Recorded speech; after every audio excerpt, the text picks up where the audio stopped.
Well, hello everyone.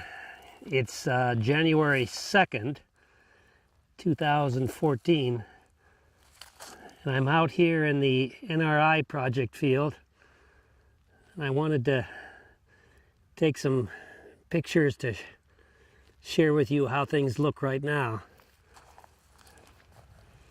You can see, first of all, one of the points I want to make is that we are hoping for this diverse multi-species cover crop, which you can see a number of different types of seedlings now.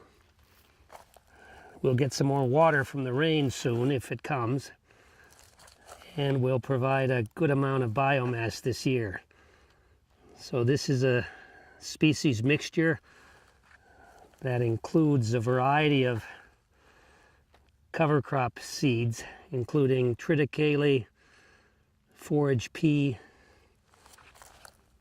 variety of mustards, common vetch, you can see there the frilly leafed plant there, and a number of annual clovers plus some mustards.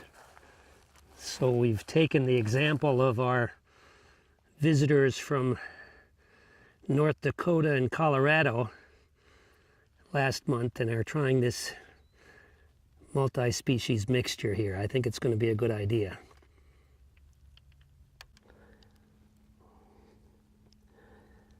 That was the cover crop in the CT cover crop plot following tomatoes. Here we're in the CT cover crop plot following cotton last year.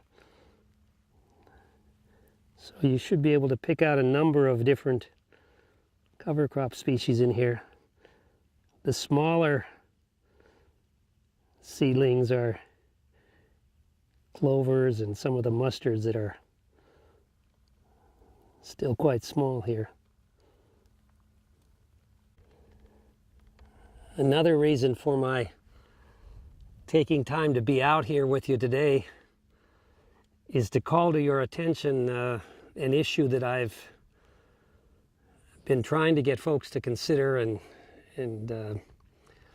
have some dialogue about for a number of months now. But other than I think Wes Wallander has replied a little bit back to me on this. But other than him, I haven't gotten a whole lot of input here. The issue at stake is, do we continue with the tomato cotton cropping plan, or do we try something different?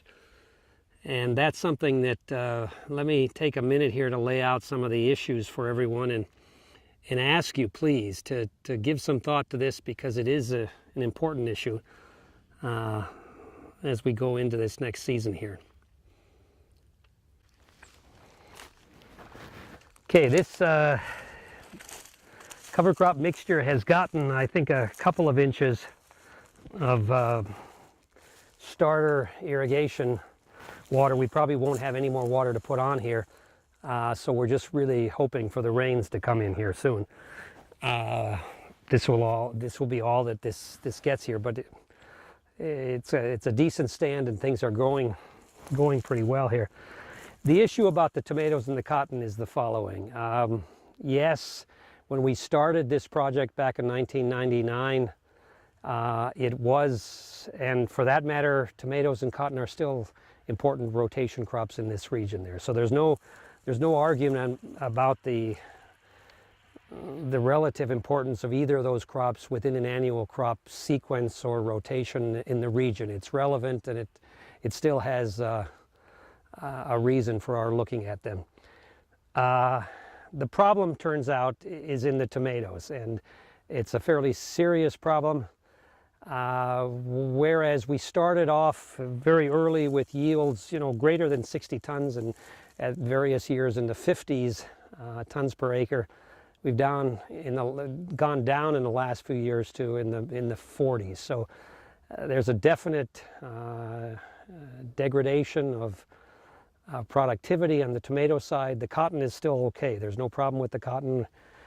We've succeeded in getting decent yields in the no-till cotton there. It's just the tomatoes, and rather than change and substitute tomatoes for another crop. Because I haven't gotten any feedback from folks to do that, or an endorsement or an argument either way, the plan, I guess, going into 2014 for a couple of reasons. First of all, the students who are working on this project, maybe there's some value in the continuity and the consistency of sticking with tomatoes.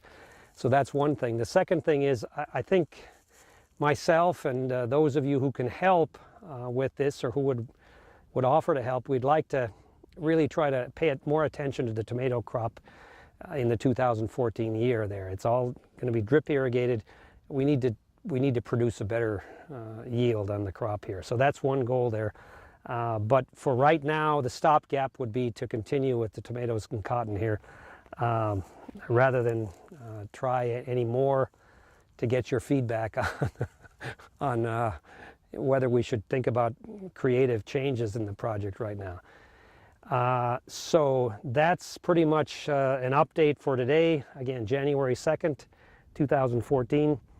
We'll hope the weather forecast is dry down here for the next 7 days at least, but we hope that we'll get some good rain in the very near future.